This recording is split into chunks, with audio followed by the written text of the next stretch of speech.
Okay, ये PY model का आज हम उसका वायरिंग को एक्सप्लेन करेंगे। कुछ वीडियो में बताया था पहले भी, लेकिन कुछ चीज़ शायद उसमें बाकी था, तो दोबारा बहुत सारे लोगों ने कहा कि वायरिंग के ऊपर वीडियो बनाने, तो इसमें हम लोग फिर वायरिंग के ऊपर वीडियो का एक्सप्लेन करते हैं। ये PCB को याद रखने, मैंने पहले भी किसी वीडियो में बताया है कि जामिल जो अपना PY में PY, PS और PMY इस तरह का मॉडल में दो टाइप का PCB यूज़ करता है, एक ये और एक इस तरह का PCB बोर्ड जामिल यूज़ करता है। दोनों का वायरिंग सेम है, दोनों का वायरिंग में कोई भी चेंजिंग नहीं है। बस थोड़ा सा मसला ये है, ये जैसे कंप्रेसर 1 यहाँ है तो इसका कंप्रेसर 1 यहाँ से स्टार्ट होता है, बस इतना है। यानी कि ये आपका लेफ़्ट से स्टार्ट होता है, वो आपका ये राइट से स्टार्ट होता है, वो आपका लेफ़्ट से स्टार्ट होता है ये PCB में। ये PCB का जो नंबर है 800-65263 है, दूसरा वाला का जो नंबर है 800-65276 है। ओके, तो दोनों का वायरिंग सेम है, थोड़ा सा बस हल्का फुल्का चेंजिंग है, ज़्यादा कुछ भी नहीं है, बाकी सब कुछ सेम है। तो एक PCB को मान के चलते हैं, वो आपको समझ में आ जाएगा, कुछ नंबर को आप फॉलो करेंगे। सबसे पहले शुरुआत करेंगे हम लोग PCB से ही चलते हैं, ठीक है। PCB से, PCB में इसको 220 वोल्टेज चाहिए, 220। तो 220 के लिए जो वोल्टेज चाहिए आपको, तो यानी कि इसको एक लाइन और एक न्यूट्रल चाहिए। तो अब यहाँ देखिए आप उसको, ओके, ये जो ब्लैक दिख रहा है, ब्लैक, ये क्या है? ये न्यूट्रल है, ओके ना। ये देखिए, ये न्यूट्रल लाइन है, यहाँ से ये वायर आके यहाँ लग रहा है, ओके।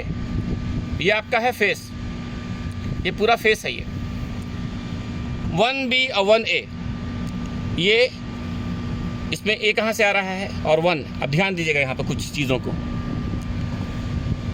तो ये 1B और 1 और 1 ये सब ये एक ही लाइन है, पूरा फेस है। ये चारों फेस है और ये आपका 4 न्यूट्रल लाइन है, ये कंट्रोल है, ठीक है। 1A और 1B में ये आपका जो ये वायर दिख रहा है, ये दो वायर क्या चीज़ का है? ये स्मोक डिटेक्टर का वायर है, यानी स्मोक डिटेक्टर का वायर है। और इसमें कंटिन्यूटी होना चाहिए, कंटिन्यूटी होना चाहिए, तब AC चलेगा। कंटिन्यूटी स्टॉप होगा किसी भी कारण से AC स्टॉप हो जाएगा, तो कंटिन्यूटी होना चाहिए। तो 1B और 1A में ये दोनों वायर स्मोक डिटेक्टर का वायर लगेगा, ओके। बाद में 1A और 1 वो यहाँ से आ रहा है, UVM से, अंडर वोल्टेज मॉनिटरिंग से आ रहा है। तो ये 4 आपका फेस है और ये आपका न्यूट्रल लाइन है। ये हो गया आपका यहाँ पर काम खत्म, ओके। अब बाद में PCB पे जाते हैं, तो ये इसको यहाँ पर न्यूट्रल मिला और ये आपका फेस है। न्यूट्रल में N लिखा हुआ है, न्यूट्रल में आपका N लिखा हुआ है, N या L2 दो में से कोई भी है, तो आप पहचान जाइए कि वहाँ पर 2 लगेगा, N होगा या L2 होगा। बाद में फेस के लिए ये है आपका L1, तो 220 इसको मिल गया, 220 मिल गया। इसमें आपको एक ट्रांसफार्मर मिलेगा, ये आपको नज़र आ रहा है ट्रांसफार्मर। ये ट्रांसफार्मर 220 वोल्टेज लेता है और आउटपुट 24 वोल्ट और 10 वोल्ट दोनों करता है। इस PCB को 2 वोल्टेज चाहिए, 24 और 10 दोनों वोल्टेज चाहिए, दोनों वोल्टेज पे ये काम करता है, ठीक है ना, ओके। तो जो इसका अभी आपका मेन कौन सा है, तो जो देखिए इसमें टोटल 6 वायर है, टोटल 6 वायर है। तो जो रेड है, रेड को 220 चाहिए, ट्रांसफार्मर का जो रेड कलर का 2 वायर है उसको 220 चाहिए। देखिए, तो ये ट्रांसफार्मर यहाँ पर है, ये ऑलरेडी अंदर से इनबिल्ट वो कनेक्टेड है, कनेक्शन है लाइन न्यूट्रल का। तो आप यहाँ इसको फिक्स करेंगे, आपको 220 ट्रांसफार्मर को मिल जाएगा, ओके। तो ट्रांसफार्मर का 220 वायर वो यहाँ लगाना है। बाद में जो आपका आउटपुट हो रहा है, यहाँ पर देखिए क्लियरली लिखा हुआ है, आउटपुट कितना है आपका, आउटपुट ये 24 वोल्ट, वाइट वाला 24 है और ब्लैक वाला 6 वोल्ट है, तो वाइट वाला 24 वोल्ट है। तो ये दोनों आपका, ये भी एक सेम जैक है, वो जैक PCB में आप लगा दो, तो यानी कि वो देखो वाइट वाला नीचे है, ब्लैक वाला ऊपर है। तो इसको 6 वोल्ट, 6 कितना नहीं 10 वोल्टेज, 10 और 6 दोनों वोल्ट इसको मिल रहा है, 10 और 6। तो हमको ये 24 वोल्ट की बहुत ज़रूरत है, क्योंकि थर्मोस्टेट जो इसका है वो 24 वोल्ट का है, उसके बिना थर्मोस्टेट काम नहीं करेगा। तो इसको जब 24 वोल्ट मिलेगा, तब उस वक्त यहाँ पर आप नज़र देखें, यहाँ पर RC है, RC को 24 मिलेगा, वो भी अंदर से ऑलरेडी कनेक्टेड है, PCB से अंदर से ऑलरेडी कनेक्टेड है वो। जब इसको 220 मिला ट्रांसफार्मर को, तो आउटपुट वाइट वाले को 24 वोल्ट मिलेगा। जब 24 वोल्ट मिलेगा तो आरसी में भी आपको 24 वोल्ट मिलेगा, और यही आरसी आपको यहाँ आ रहा है, यहाँ पर ये, और यहाँ से ये जा रहा है डायरेक्ट थर्मोस्टेट में, और थर्मोस्टेट में भी आपको आरसी लिखा हुआ है, तो आपको वहाँ पर भी आपको 24 वोल्ट मिलेगा, तो तब थर्मोस्टेट चलेगा। ये आपका हो गया यहाँ तक का थर्मोस्टेट तक, ठीक है। ओके, बाद में इस पीसीबी में देखिए यहाँ पर जी है, Y1, Y2, W1 और W2 है, W1 और W2, यानी टोटल 7 वायर की ज़रूरत है, टोटल 7 वायर की ज़रूरत है। अब जी को लेके आना है, जी को कहाँ पर लेके आना है आपको दिखाते हैं। ओके, जी को कहाँ पर लेके आना आपको दिखाते हैं। हाँ, ओके, जी को पीसीबी से जो जी आ रहा है वो यहाँ पर आ रहा है ओवरलोड में। ये ब्लोअर कॉन्टेक्टर का ओवरलोड है, क्योंकि जी जो है वो ब्लोअर के लिए ब्लोअर कॉन्टेक्टर का ओवरलोड है, जी वहाँ पर लगेगा। और जी का दूसरा, यानी ये नॉर्मली क्लोज है, क्लोज पॉइंट है, क्लोज पॉइंट से यहाँ से निकाल के सीधा ला के यहाँ के जी में लगा दीजिए। 19 है ना, यहाँ पर भी 19 दिख रहा है ना आपको। हाँ, और अगर ओवरलोड नहीं है तो डायरेक्ट जी को लाके वहाँ डाल सकते हैं जी में, ठीक है। लेकिन इसमें अगर ओवरलोड है तो पीसीबी से जी को लाके ओवरलोड में लगाइए, और उसका जो क्लोज पॉइंट है दूसरा वाला वो निकाल के सीधा आप लाके जी में लगा दीजिए, है ना। ये जो यहाँ से आपको थर्मोस्टेट में जो जाएगा वहाँ की बात कर रहे हैं, ठीक है। इसको LVTV low voltage terminal block, तो ये आपका हो गया ब्लोअर का। अब रहा कंप्रेसर का। कंप्रेसर को तो ईजी है, Y1, Y2, W1, W2, 4 wire PCB से उठा के सीधा लाके यहाँ रखिए, सीधा लाइए यहाँ पर Y1, Y2, W1, W2, same यहाँ से थर्मोस्टेट में जाएगा, सेम नंबर थर्मोस्टेट में मौजूद है, Y1, Y2, W1, W2। Okay, हो गया। अब पीसीबी में ये हो गया। अब पीसीबी में क्या है, अब पीसीबी में जो है सबसे पहले 3A है। 3A देख रहे हैं ना, इसको ध्यान रखो, है देखो 3A है, देखो कंप्रेसर 1 है, तो कंप्रेसर 1 में 3A लगेगा। तो यहाँ देख रहे हैं ना 3A, या क्या लिखा हुआ कंप्रेसर 1। मैंने कहा ये पीसीबी में 65, 62, 65 to 63 में राइट से स्टार्ट होता है, और इसमें 76 में लेफ्ट से स्टार्ट होता है, लेकिन बाकी सब कुछ सेम है। तो यहाँ नंबर लिखा हुआ ना, कंप्रेसर लिखा हुआ शॉर्ट में, तो यहाँ पर भी कंप्रेसर लिखा हुआ, यानी कि जहाँ COMP कंप्रेसर 1 लिखा हुआ वहाँ पर 3A लगेगा। तो आपको 3A, और 3A निकल के कहाँ जाएगा, वो पीसीबी से 3A को उठा के सीधा कहाँ गया है, देखिए यहाँ पर है, देखिए दिख रहा है, वायर नंबर दिख रहा है, क्या है CC1 कंप्रेसर कॉन्टेक्टर 1 में आपका 3A लगेगा, एक वायर, ठीक है। ओके, बाद में आओ दोबारा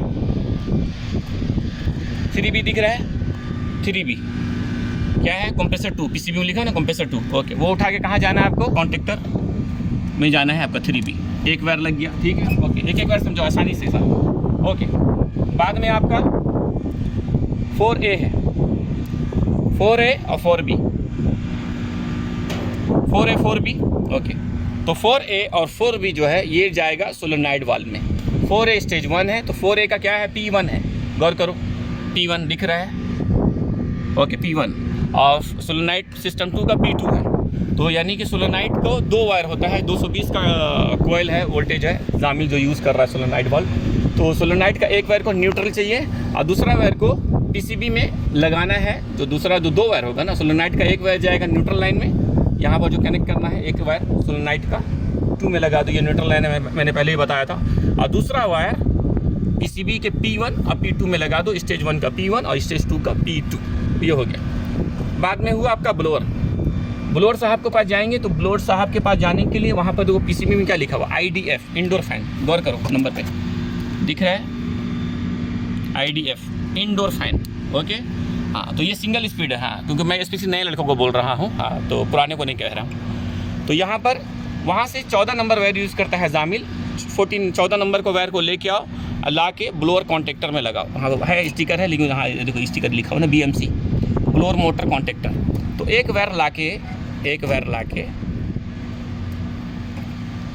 उसमें से एक लगेगा इसमें, हाँ, क्योंकि वायर बहुत टाइट है, तो एक वायर आपको ब्लोअर कॉन्टेक्टर में लगाना है, 14 नंबर, ठीक है। पीसीबी का IDF इंडोर फैन से पीसीबी से उठा के ला के सीधा आप यहाँ पर लगा दीजिए। कॉन्टेक्टर कोयल जो ब्लोअर कॉन्टेक्टर जो कोयल है उस पर आप एक वायर 14 लगा दिए। ओके, ये हो गया आपका। फिर बचा आपका है 29 30, ये 2 वायर बच रहा आपका 29 30। तो 29 और 30 जो है वो आपका हीटर कॉन्टेक्टर में जाएगा। ठीक है, वो आपका हीटर कॉन्टेक्टर में है। देखिए 29 और 30 ये आपका हीटर कॉन्टेक्टर में, एंड तो वहाँ लिखा हुआ HTR हीटर 1 हीटर 2। तो 29 हीटर 1 का वायर HC हीटर 1 कॉन्टेक्टर में, और 30 वाला HC हीटर 2 में वायर लगा दीजिए, ये है ना कोयल में। और हमेशा याद रखिए ये क्या चीज़, हर कॉन्टेक्टर के कोयल में ये लिखा रहता है A1 A2, यानी कि वो कॉन्टेक्टर जो कॉन्टेक्टर है उसका कोयल वोल्टेज वहाँ का जो कोयल है उस पर वो वायर लगाना है। A1 वो कोयल है, यानी कि कोयल वोल्टेज वहाँ चाहिए। ठीक है ना, तो A1 A2 वो हो गया आपका। अब रहा है 41A 41B। इसकी ज़रूरत सब में नहीं है, किसी यूनिट में है, जिसमें DDC है, BMS है, जिसको सिग्नल चाहिए, यानी कंप्रेसर ट्रिप कर रहा है, ब्लो ट्रिप कर रहा है, कोई चाहता है सिग्नल हो, तो वो ये वायर यहाँ से उठा के यहाँ पर लगाया जाता है। ओके, यहाँ पर वो पूरा वायर कनेक्टेड है, इसके लिए सभी सब रिले दिया हुआ है। चाहे तो ऑप्शन मौजूद है, चाहे तो इस्तेमाल कर सकता है, लेकिन इसमें इस्तेमाल नहीं किया गया है। ठीक है, अगर ये नहीं भी लगेगा तो उससे कोई यूनिट में प्रॉब्लम नहीं होगा, यूनिट चलेगा, वो सिर्फ सिग्नल लेने के लिए। ठीक है, ओके, लेकिन ऑप्शन मौजूद है। तो 41 40B 41A और 41B। तो 41 का जो है X1 और X2 है इंडिकेशन लेने के लिए। ओके, हमारा मेन जो था ये आपका 3A 3B 4A 4B 14 number heater के लिए 29 30। ओके, अब है यहाँ पर एक नंबर 12 नंबर। ये क्या चीज़ का है लिखा हुआ उसमें ODF1 ODF2 OD out fan है। अच्छा, इसमें लिखा हुआ फर्स्ट में ODF यानी आउटडोर फैन है। दोनों जो है ये कंडेंसर फैन के लिए है। कंडेंसर फैन जो लगा हुआ है मोटर उसके लिए है, लिखा हुआ उसके लिए है। ठीक है ना, उसमें दो फैन है, लेकिन जामिल ने एक ही कॉन्टेक्टर से 2 फैन को इस्तेमाल किया है ना, क्योंकि देखो दो वायर है, दो वायर है। तो A और B, ओके, जब भी A जो होता है वो स्टेज 1 होता है और B जो होता है स्टेज 2 होता है। तो क्या किया इसने, दोनों को कभी इसको भी डिमांड मिलेगा, जब क्यों एक फ़ैन को, यानी मान लो कंप्रेसर 1 चल रहा तो डिमांड इसको मिलेगा, 2 चल रहा तो इसको मिलेगा। तो इसने क्या किया कि दोनों को जंप कर दिया, यानी कि दोनों को जब इसको मिलेगा इसी टाइम में इसको भी मिलेगा। तो जंप करके वहाँ से एक लाइन लिया है और लेके उसने यहाँ पर इसका इस्तेमाल किया है। अब आपका वो वायर नंबर क्या है, 12 है। वायर नंबर पे ध्यान दीजिए, 12 वायर नंबर 12 है ना, 12 नंबर है। तो 12 नंबर को ओके, तो 12 नंबर जो है ये 12 नंबर है। ठीक है, 12 नंबर देखिए, ये 12 नंबर आया, PCB से 12 ये आया, और ये मोटर का वायर है। ठीक है, ये मोटर का जो नॉर्मली ओपन क्लोज होता है वो HT का वायर, जो ओवरहीट थर्मोस्टेट है उसका वायर है वो। तो एक वायर इसमें गया, यानी कि नंबर 1 मोटर का वायर इस पे गया है। एक मिनट इसको समझा दे, थोड़ा यहाँ मैं समझा देता हूँ। ओके, यहाँ मोटर 1 दिख रहा है, यहाँ मोटर 1 है, ये मोटर 2 है, इसका वायरिंग बता रहा हूँ। यानी 12 नंबर जो PCB से यहाँ आया, यहाँ से ये जा रहा है। तो मोटर जो वो HT है, हीट ओवर थर्मोस्टेट है, जो मोटर का जो इंटरनल, जब यानी मोटर गर्म होगा तो वो ओपन होना चाहिए, नॉर्मल रहेगा तो क्लोज होना चाहिए। तो उसमें 2 वायर इससे निकला, 2 वायर इससे निकला। तो पहला वाले से जो 2 वायर निकला उसमें जो नंबर है पहला वाला का 12, और जो दूसरा का नंबर है 12A, दूसरा मोटर का जो नंबर 2 का जो स्टेज का मोटर है उसमें से भी 2 वायर निकला, और उसका भी एक नंबर है 12A और दूसरा का नंबर है 12 है उसका। ठीक है,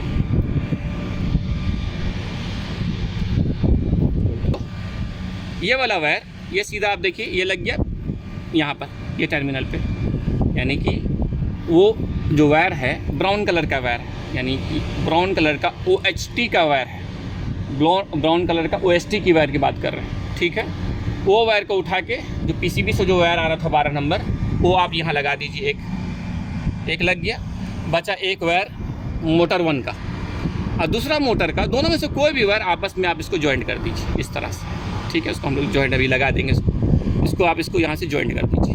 ये दोनों ज्वाइंट हो गया, तो बचा कौन सा, ये वाला, ये निकल के, यानी कि दूसरा मोटर से जो वायर निकल के आ रहा है वो ये वायर आ रहा है 13 नंबर। अब वो चल जाएगा FMC फैन मोटर कॉन्टेक्टर के कॉइल पे। ये हो गया।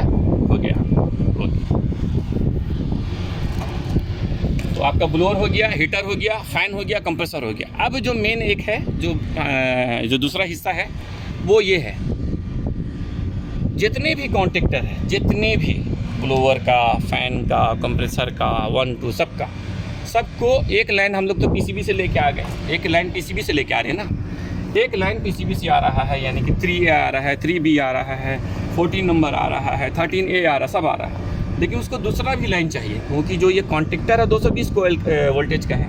अगर 220, क्योंकि एक ही सिंगल लाइन में दूसरा लाइन भी चाहिए ना, दूसरा लाइन जब तक मिलेगा नहीं चलेगा नहीं। तो दूसरा लाइन के लिए, यानी कि जो पीसीबी से जो ये लाइन आ रहा है वो फेस लाइन आ रहा है, फेस लाइन है, तो उसको न्यूट्रल लाइन चाहिए। तो न्यूट्रल लाइन के लिए इसी टर्मिनल का इस्तेमाल करके यहाँ से एक लाइन लीजिए और लेके सब कॉन्टेक्टर में एक यहाँ पर न्यूट्रल दीजिए, एक यहाँ पर दीजिए। देखिए यहाँ लिखा हुआ 2 लिखा हुआ, 2 मैंने पहले बताया, जो 2 है जामिल का वो न्यूट्रल लाइन है, एक इसको 2 दीजिए, यहाँ एक 2 है, वहाँ एक 2, सबको न्यूट्रल लेना चाहिए। तो न्यूट्रल इसको हमेशा आते रहेगा, फेस हमेशा नहीं आता।